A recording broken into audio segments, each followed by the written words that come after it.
Kristiną Brazauskienę veja iš namų. Moteris visą grožį ir jaunystę ant Lietuvos aukuro paaukojo, o štai kaip atsidėkojama. Žmogui, kuris bufetavo skvarbatkėlių karūnėlę, pakilėjo iki karūnos, Kraunplacos. Bet ponia Kristina oriai pakels šį iškeldinimą. Ji tiesiog paprašė pateikti sąrašą gyvenamųjų vietų, kurias jai vyriausybė gali pasiūlyti vietoj Turniškių. Kol kas valdžia tyli, sąrašo gaili moteriai. Nieko, kalbos minutėlė tuoj tą sąrašą paviešins. Jūs, ponia Kristina, tik rinkitės. Pradėkime nuo pagrindinės ir labiausiai jums tinkančios vietos – Valdovų rūmai. Nes o tai kamgi jie buvo statyti?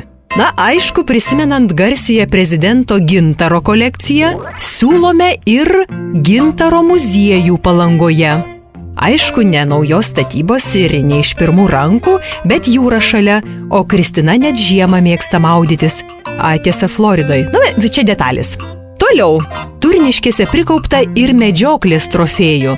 Tai tą progą drįstame pasiūlyti poniai Kristinai apsigyvent Kaune, Tado Ivanausko zoologijos muziejuje. Jausitės kaip namie.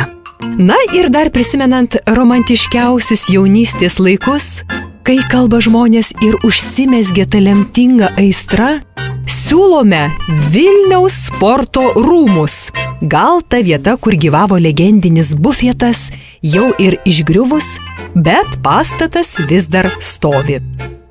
Tai kol kas toks trumpas kuklus sąrašėlis, bet vis tiek nereikės pasūnų ant kampo viešbutyje glaustis.